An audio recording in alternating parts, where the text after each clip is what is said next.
πρόβλημα αυτό της αναπηρίας που ξεκινάει από την αρχή της ζωής σας και σας δίνει την ιδιαίτερη μορφή. Εσείς αποφασίζετε κάποια στιγμή να το κάνετε ποίηση. Και μου θυμίζετε αυτή τη φράση του... Δεν αποφασίζω. Δεν μοιράζω εγώ τα χαρτιά της τράπουλας. Έγινε. Δεν ξέρω πώς έγινε. Ναι, παρακάτω.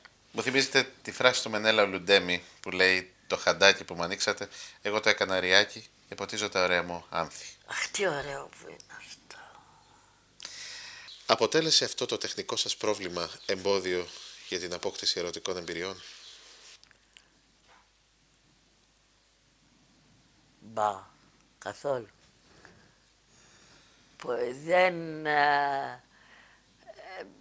ναι, τώρα που σκέφτομαι τα πράγματα εκ των υστέρων, μου κάνει εντύπωση, ενώ τότε που συνέβαιναν δεν μου έκανε εντύπωση, θεωρούσα φυσικό. Και επειδή ίσως το θεωρούσα φυσικό, γι' αυτό δεν είχε φτάσει η στιγμή να στερηθώ. Δεν ξέρω, ποτέ μου δεν στερήθηκα τον έρωτα. Και σας κάνω αυτή την ερώτηση γιατί κάπου λέτε «Η απουσία είναι το θέμα της ζωής μου. Απουσία από τη ζωή, κλάματα βγαίνουν στο χαρτί και η φυσική οδύνη του σώματος που στερείται». Κι όμως, στις πιο πολλές φωτογραφίες χαμογελάτε χαρούμενοι. Ναι, το σώμα που στερείται δεν εννοώ το δικό μου σώμα επειδή είναι πληγωμένο στερείται. Όταν κάποιος σου έχει φύγει και σου λείπει αυτή η στέρηση, η φυσική στέρηση, η φυσική ερωτική στέρηση. Και αυτά τα κλάματα βγαίνουν στο χαρτί και βγαίνει το ποίημα όταν ο άλλος λείπει. Πιστεύω απόλυτα στη φύση του ανθρώπου. Γιατί να μην γελάς? Για να κάνεις το σοβαρό να σε πάρουν για ποιητή? Βλέπεις κάτι μούτρα τέτοια. Κάτσε. Πόσων καρατίων νομίζετε ότι είστε?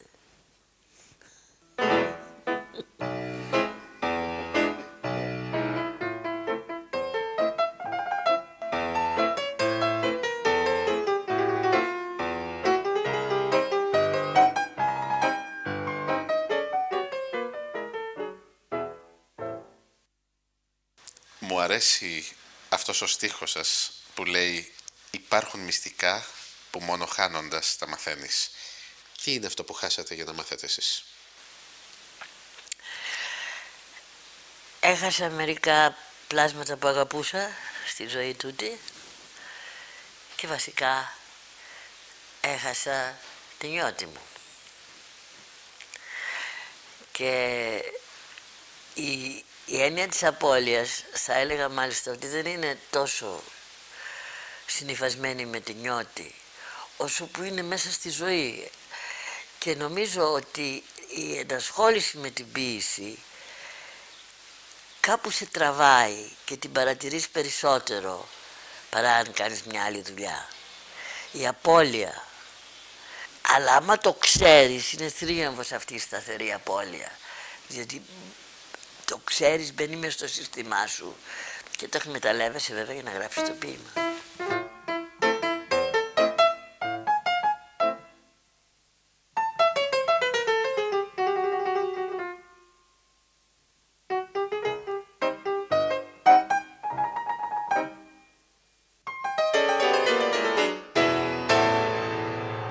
Θα περίμενε επίσης κάποιος, ιδιαίτερα λόγω της αναπηρίας σας, να είστε ιδιαίτερα θρήσκα. Κι όμως, λέτε κάπου, δεν μπόρεσα ποτέ να καταλάβω τους θρήσκους ποιητές. Ποια είναι η επαφή σας με τη θρησκεία και το Θεό? Η επαφή μου με αυτό που δεν υπάρχει ή που δεν πιστεύω ότι υπάρχει είναι πάρα πολύ έντονη. Πιστεύω ότι μέσα στη φύση του ανθρώπου, μέσα στη φύση του ανθρώπινου μυαλού είναι η συνεχής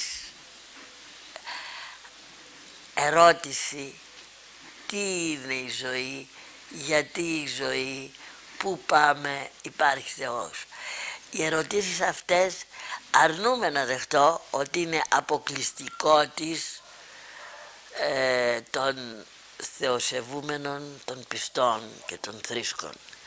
Εγώ θυμάμαι από μικρό παιδί έπεφτα τη νύχτα να κοιμηθώ, έλεγα καληνύχτα στη μαμά μου και στον μπαμπά μου και στο θυμάμαι, έλεγα, μα υπάρχει, τι είναι αυτό Θεός και δεν θα υπάρχω κάποτε. Δεν θυμάμαι ποτέ, κάτω από 10. Με αυτό έχω ζήσει και δεν νομίζω ότι μπορεί άνθρωπος να λέει ότι έχει μια έντονη σχέση με την ποίηση. Εάν αυτά δεν είναι τα ερωτήματα, δεν θυμάμαι ποτέ να μην ήταν αυτά συνέχεια όλη μέρα μες στο μυαλό μου. Δεν είμαι θρήσκα. Όχι. Δεν πιστεύω ότι στο τέλος της ημέρας κάποιος θα δώσει το μεροκάματο εκεί πάνω. Όχι.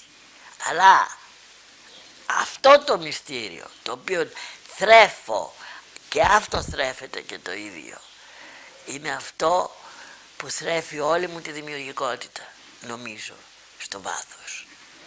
Και το χρήμα, τι ρόλο παίζει το χρήμα στη ζωή? Αυτό θα πει απότομη πτώση από το Θεό στο χρήμα. Εγώ λέω πάντα τελευταία ότι το χρήμα είναι ο καινούριος μονοθεϊσμός. Ίσως θα είναι η μόνη φορά που θα πω κάτι απροκάλυπτα, χωρίς ίσως μήπως και διαβαθμίσεις. Το μισό! Μισό, όχι, θα μου πεις, αν πεινούσες δεν το μισούσες. Θα το αγαπούσα όσο για να φάω. Περισσότερο όχι. Μισώ όλη αυτή την κατεύθυνση μιας ολόκληρης χώρας, μιας ολόκληρης ζωής, μιας ολόκληρης σκέψης πάνω σε αυτό. Μισώ όταν βλέπω ανθρώπους που δεν έχουν καμία ανάγκη και δεν πρόκειται να πεινάσουν ποτέ, να λένε συνέχεια πόσο κάνει και πόσο κάνει. Όταν πρωτάρχιζε ο τουρισμός στην Ελλάδα στις αρχές μέσα της δεκαετίας του 50, εδώ στην Αίγινα που είμαστε πάρα πολύ περήφανοι για τα φιστίκια μας, και όταν άρχισαν να έρχονται οι πρώτοι τουρίστες και ο Κλεάνθης είχε ένα μπάνκο με φιστικάκια στο λιμάνι και όπως έβγαιναν το βγαίναν και λέγαν how much? Και ο Κλεάνθης τότε που δεν είχε ακόμα επηρεαστεί από τον μονοθεϊσμό του χρήματος, στο τέλος έχασε την υπομονή του, πετάει τα φιστίκια κάτω και λέει όχ και βρε αδερφέ, λέει, και εσύ από τους χαουμάτσιδες είσαι. Και έγινε μια ολόκληρη γενιά ανθρώπων που βγήκανε μετά και άλλοι, όλοι χαουμάτσιδες. Γιατί? Αυτό που είπατε πριν μ' άρεσε πολύ, ξέρουμε την τιμή, ασχολούμαστε με την τιμή και δεν ξέρουμε την αξία. Αυτό που είπες είναι καταπληκτικό.